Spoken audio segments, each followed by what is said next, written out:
इस वीडियो का टॉपिक है डिक्शनरी स्किल्स और वीडियो के ज़रिए हम जानेंगे कि डिक्शनरी क्या होती है और इसको किस तरह से इस्तेमाल किया जा सकता है। तो डिक्शनरी एक ऐसी किताब को कहते हैं जिसमें हमें एक ज़बान के तकरीबन तमाम अल्फाज के मानी मिल जाते हैं और ये अल्फाज अल्फ़ाबेटिकल ऑर्डर में दिए जाते हैं ताकि हमें किसी भी लफ्ज़ का मतलब ढूंढने में आसानी हो। इसका मतलब ये है कि इंग्लिश डिक्शनरी इंग्लिश अल्फ़ाबेट की तरतीब के मुताबिक होती है, क्योंकि डिक्शनरी में हज़ारों अल्फाज के मानी दिए गए होते हैं और उसमें से किसी ख़ास लफ्ज़ का मानी ढूंढना बहुत मुश्किल होता है। तो डिक्शनरी इस्तेमाल करते वक्त सबसे अहम बात याद रखने के लिए ये है कि डिक्शनरी लेटर ए से स्टार्ट होकर लेटर जी पे ख़त्म होती है। लेटर ए से स्टार्ट होने वाले अल्फाज आपको डिक्शनरी में सबसे पहले मिलेंगे, उसके बाद आएगा बी, सी, डी और इसी तरह यही ऑर्डर को फॉलो करते करते लेटर जी पर डिक्शनरी ख़त्म हो जाती है।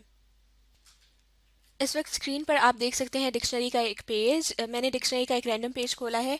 यहाँ पर 94 लिखा हुआ है, इसका मतलब है ये डिक्शनरी का पेज नंबर है और डिक्शनरी के इस पेज पर हमें लेटर बी से स्टार्ट होने वाले तमाम वर्ड्स नज़र आ रहे हैं।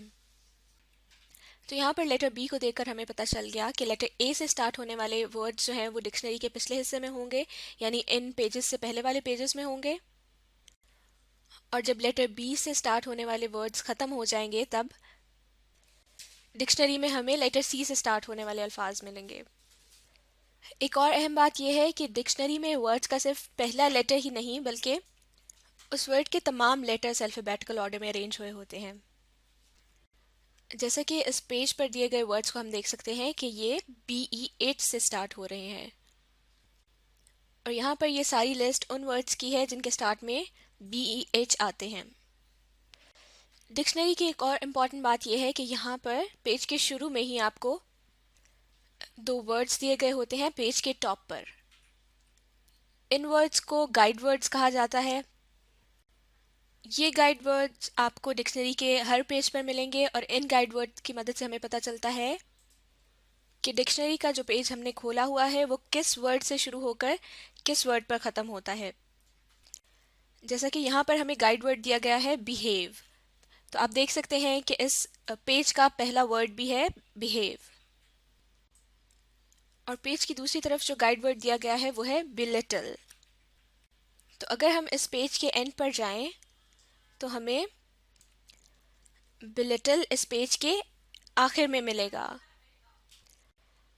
तो हर पेज के शुरू में दिए गए गाइड वर्ड की मदद से पता चलता है कि डिक्शनरी का कौन सा पेज किस वर्ड से शुरू होकर किस वर्ड पर ख़त्म होता है, ताकि हमें डिक्शनरी में से किसी भी लफ्ज़ का मतलब ढूंढने में मज़ीद आसानी हो जाए। अब डिक्शनरी में दिए गए अल्फ़ाबेट्स की माफ़ कीजिएगा वर्ड्स की अरेंजमेंट को मज़ीद अच्छी तरह समझने के लिए हम इन दो वर्ड्स की एग्जांपल्स ले लेते हैं। मिसाल के तौर पर यह वर्ड है बिहेव और यहाँ पर हम देख रहे हैं ये लिखा हुआ है बिहाइंड। तो ऐसी क्या वजह है कि बिहेव का मतलब डिक्शनरी में पहले दिया गया है और बिहाइंड का बाद में, जबकि ये दोनों वर्ड्स बी से स्टार्ट हो रहे हैं। तो इसकी वजह जानने के लिए हम एक दफ़ा फिर से इन वर्ड्स के लेटर्स को देखेंगे। बिहेव और बिहाइंड दोनों बी से स्टार्ट हो रहे हैं। जब दोनों वर्ड्स का पहला लेटर सेम हो तो हम दूसरे लेटर को देखेंगे, BE और BE। उसके बाद तीसरे लेटर की बारी आएगी BEH और BEH। दोनों वर्ड्स के पहले तीन लेटर्स सेम हैं।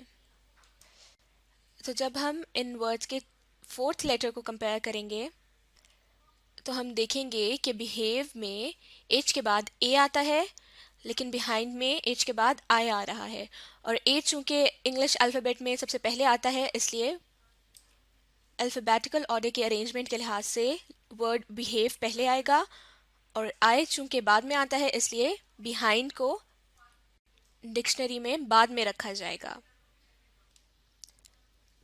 तो अभी जो हमने डिक्शनरी में वर्ड्स की अरेंजमेंट से मुतालिक जो कुछ भी सीखा है उससे मुतालिक एक छोटी सी एक्टिविटी कर लेते हैं। देखते हैं इस एक्टिविटी में हमें क्या करना है। Arrange the given words in alphabetical order. तो यहाँ पर हमें कुछ अल्फाज दिए गए हैं, हमने उनको अल्फ़ाबेटिकल ऑर्डर में अरेंज करना है। तो जो वर्ड्स हमें दिए गए हैं वो हैं brave, type, cold, nose, door, packed, pan, pat, pay, pen, pen, pays, pack। और इन वर्ड्स को हमने अल्फ़ाबेटिकल ऑर्डर में अरेंज करना है। तो अब हम इंग्लिश अल्फ़ाबेट यानी ABC को फॉलो करते करते इन तमाम वर्ड्स को अरेंज कर लेंगे। तो सबसे पहले हम देखते हैं कि लेटर A से स्टार्ट होने वाला कोई वर्ड इस लिस्ट में है या नहीं। नहीं है तो फिर A को छोड़ के हम B पर आ जाएंगे। तो बी से स्टार्ट होने वाला लफ्ज़ हमें यहाँ पर मिल गया है। तो सबसे पहले अल्फ़ाबेटिकल ऑर्डर में जो लफ्ज़ आएगा वो है ब्रेव।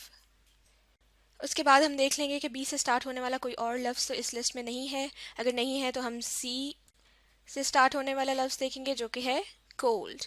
तो ब्रेव के बाद दूसरे नंबर पर आ जाएगा कोल्ड। इसी तरह सी के बाद बारी आती है डी की। डी से स्टार्ट होने वाला लफ्ज़ है डोर। तो ब्रेव, कोल्ड और डोर। डी के बाद आता है ई, लेकिन ई से स्टार्ट होने वाला कोई वर्ड भी यहाँ पर नहीं है। उसके बाद एफ, जी, एच, आई, जे, के, एल, एम। इन लेटर्स से स्टार्ट होने वाले अल्फाज भी इस लिस्ट में नहीं हैं।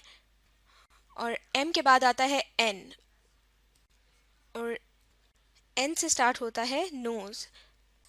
तो इस अरेंजमेंट में जो अगला वर्ड होगा वो है नोज। अब नीचे वाली लिस्ट में आप देख सकते हैं कि तमाम वर्ड्स जो हैं वो लेटर पी से स्टार्ट हो रहे हैं। तो अगर ऐसी सिचुएशन हो तो हम पहले लेटर को छोड़कर दूसरे लेटर पर गौर करेंगे। अल्फ़ाबेटिकल अरेंजमेंट में जो पी ए से स्टार्ट होंगे। अब पी ए से स्टार्ट होने वाले भी बहुत सारे वर्ड्स जो हैं वो इस लिस्ट में हैं। तो हमें कैसे पता चलेगा कि किस लफ्ज़ को पहले लिखना है? जब दो लेटर सेम हो गए तो हम तीसरे लेटर पर गौर करेंगे, पी ए सी। अब तीन ऐसे वर्ड्स हैं जो कि पी ए सी से स्टार्ट हो रहे हैं, तो हम फोर्थ लेटर को देखेंगे, P A C T, P A C E और पी ए सी के। तो ई चूंकि सबसे पहले आता है, इस वजह से इस अरेंजमेंट में जो अगला वर्ड होगा वो होगा P A C E, pace.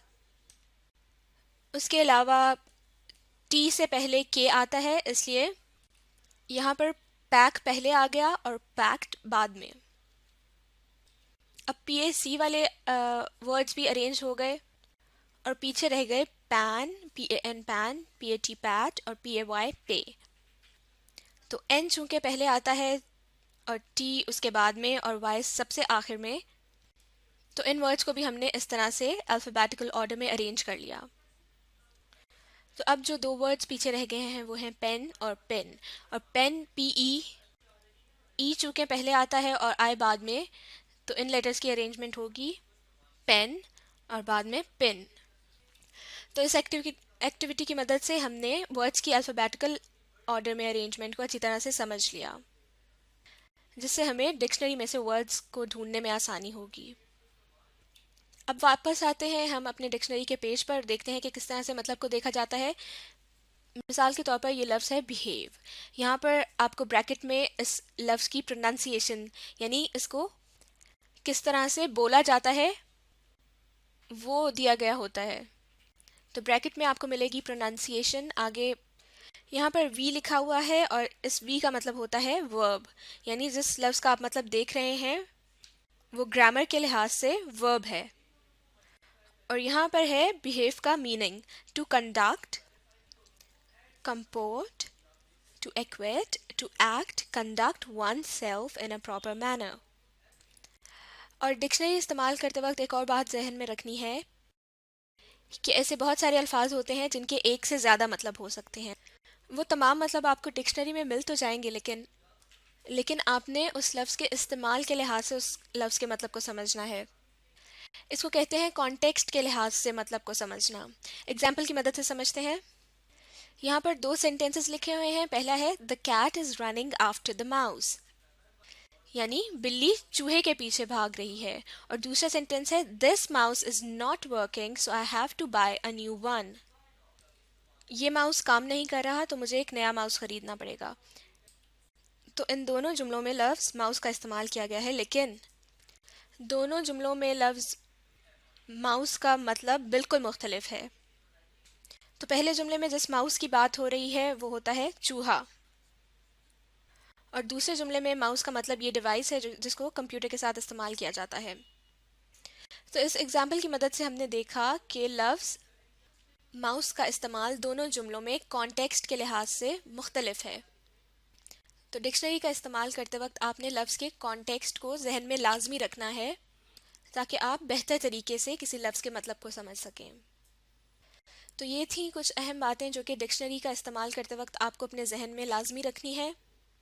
अब आप खुद से कुछ वर्ड्स को डिक्शनरी में से ढूंढने की कोशिश कीजिए और साथ साथ पढ़ने लिखने और सीखने का अमल जारी रखिए।